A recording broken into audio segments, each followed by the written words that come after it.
What if the biggest move President Donald J. Trump just made didn't look like a move at all? No speech, no invasion, no headline. And that silence is exactly why this entire hemisphere is starting to shift. Well, if you're exhausted by chaos, confused by whiplash headlines, and just tired of watching America react instead of lead, this matters to you. Because while Washington argued and cable news chased outrage, Cuba quietly began to break, and not by accident. Now, this wasn't sanctions theater. This wasn't posturing. This was leverage. Now, here's the clarity, guys. The United States didn't invade Cuba. It didn't need to. The credibility, well, this actually comes straight from how power actually works. Energy flows, shipping lanes, the dependency chains that run through Venezuela and ripple outward toward vessels like China and Russia. And of course, the comprehension. Once you see the board, the pieces start to make sense. Why Greenland suddenly matters, why elites are panicking, and why this didn't start with Cuba, and it won't end there either. They actually thought that this was about one island, but it wasn't. This is about who controls the hemisphere and who comes next. Stick with me, guys, because once you see the dominoes, you can't unsee them. Hit the like button, subscribe. All right, check this out. Here's what most people missed.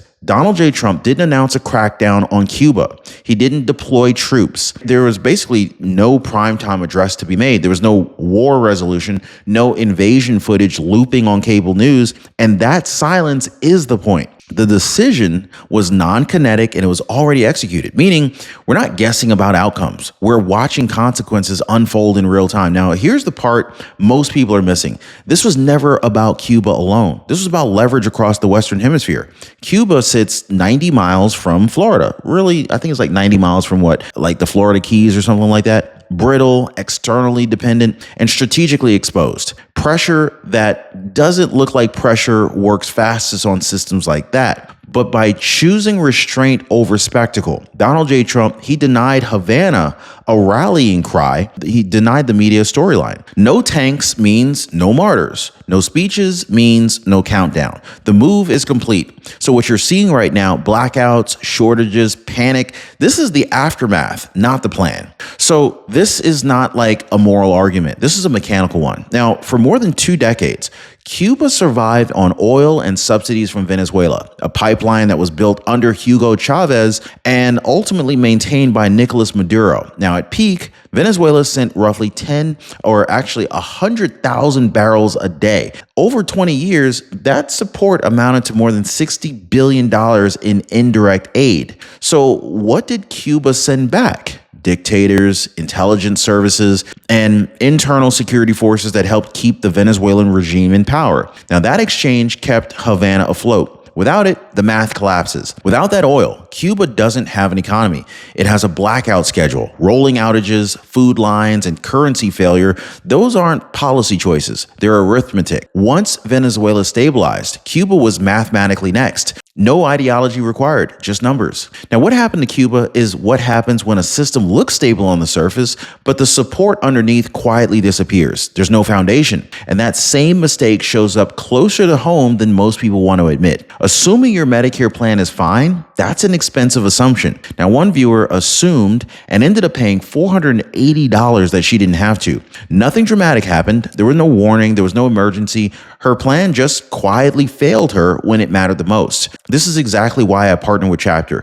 Chapter replaces assumptions with facts by reviewing your Medicare coverage line by line before a missed detail turns into a bill that you just weren't prepared for. And they're not selling fear either. There's no salesman there. They're just fixing the blind spots. Now, most people, they're already dialing the phone number at the bottom of your screen right there, 909-563-8279, or they're clicking the link that I left for you down below, askchapter.org/Ron, to make sure that the plan that they're relying on actually does what they think it does. Oh, and I also want to thank Ed for sharing this under a recent video. He said, saving $684 a year thanks to Ron and Chapter. Huge savings for an 84 years young senior on a fixed income. I love it. So anyway, let's get back to it. This is where the dominoes actually started falling. Venezuela wasn't the headline. It was the keystone. And when that keystone cracked, every regime leaning on it felt the weight shift instantly. The U.S. operation moved fast, quietly, and decisively.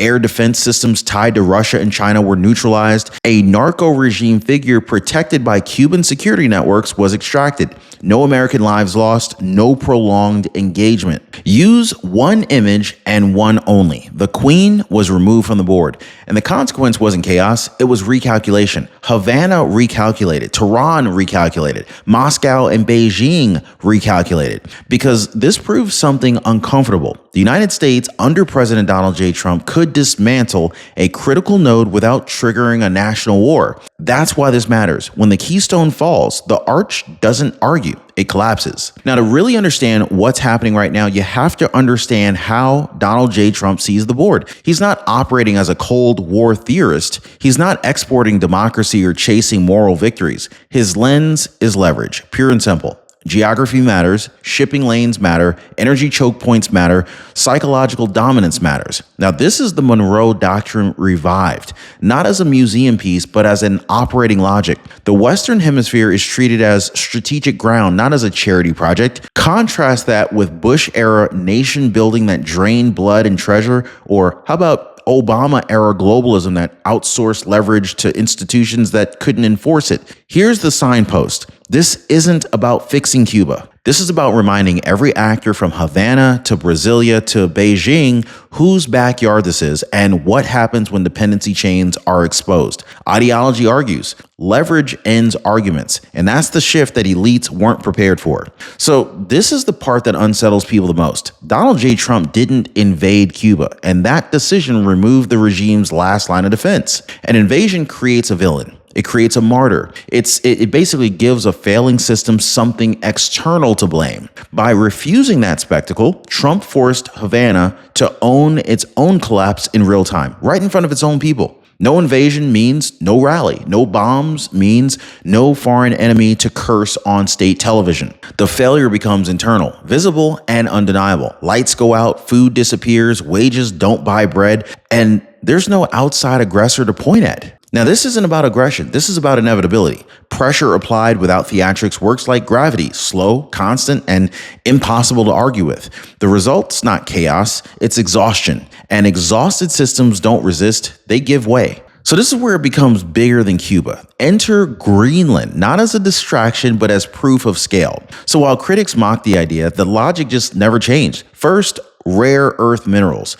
China controls much of the world's refining capacity, and Trump understands that dependency is vulnerability. Greenland breaks that stranglehold inside the Western Hemisphere. Second, shipping. So as Arctic routes open, whoever controls access controls trade. The Northwest Passage isn't theoretical anymore. It's leverage waiting to be claimed. Third, missile defense geometry. And any threat launched from Russia toward North America passes over this region. Greenland becomes a shield, not just a map pin. Mention nuke if you want realism, but understand the point. This strategy scales. Cuba was the pressure test. Greenland is the expansion. Now, the panic that you're seeing right now from the global elites isn't about Cuba collapsing or Greenland entering the conversation. This is really about something deeper, loss of predictability. Now, for decades, power operated through committees, summits, and institutions that required consensus before anything moved. Now, what President Donald J. Trump has demonstrated is that none of this is required anymore. This strategy doesn't rely on permission. It doesn't depend on the UN, the EU, or multi-layered buy-in. And most unsettling of all, it works without firing shots. One move alters supply chains. Another reshapes alliances.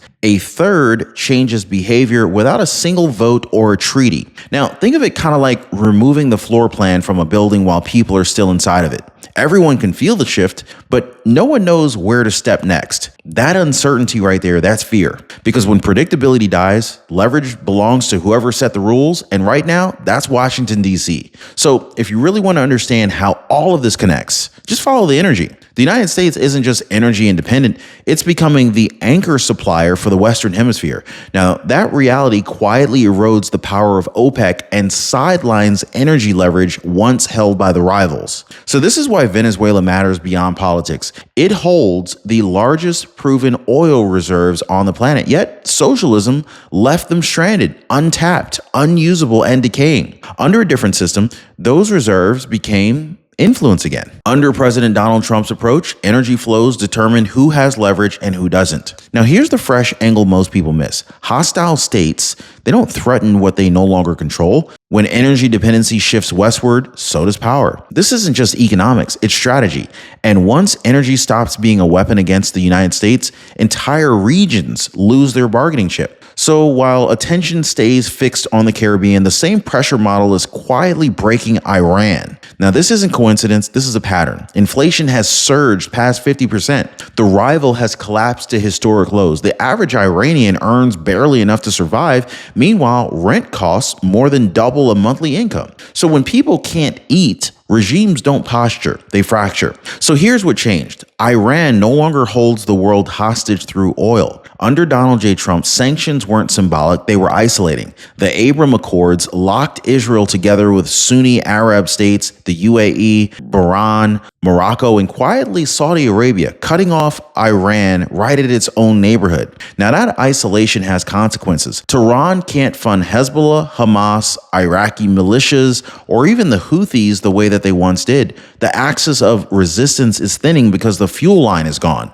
This is not escalation. This is attrition, and it's working. Now, if we step back a little bit and we look at the pattern that's forming here, the world isn't organizing around ideology anymore. It's reorganizing around power blocks, civilization states. The United States consolidates the Western Hemisphere. China tightens its grip on East Asia. Russia reasserts itself across Eurasia. India rises in its own sphere. Now, what's unsettling to elites is how fast this is happening right now and how little negotiation is involved. Now, under Donald J. Trump, the United States is not asking for permission to lead its region. It's enforcing gravity. Smaller states align because resistance becomes impractical, not because speeches persuade them. So this is why small moves now have massive consequences. A pressure point in Cuba ripples to Tehran. A conversation about Greenland shakes Europe. So once the board shifts, every piece must move or get swept aside. Now, once the keystone breaks, the rest of the structure adjusts. I mean, look, across Latin America, the political math, it's changing.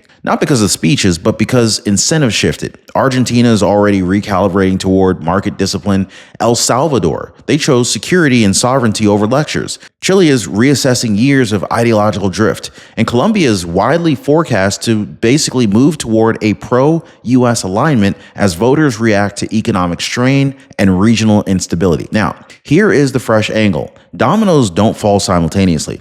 They fall after the support beam gives way. When Donald J. Trump reasserted leverage in the hemisphere, it changed risk calculations for every capital south of the Rio Grande. Alignment stopped being philosophical and it became practical. That's when shifts accelerate, quietly, then all at once. So this is where the loop closes. Cuba was never the end game. It was just simply proof of concept. A fragile system propped up by dependency, positioned close enough to matter, and exposed enough to respond to pressure without spectacle. The lesson wasn't that collapse is desirable. It's that leverage works when you remove theatrics. They thought it was about Cuba, but it wasn't about Cuba. It was actually about demonstrating that the United States can reshape outcomes without occupying territory, without begging institutions, and without announcing timelines. Once that lesson landed, everything else followed. Energy realignments, strategic expansions, political recalculations. What you're watching right now isn't escalation, it's inevitability. The move already happened. The fallout is exactly what happens next. And in a world reorganizing around power, test cases don't get repeated, they get studied.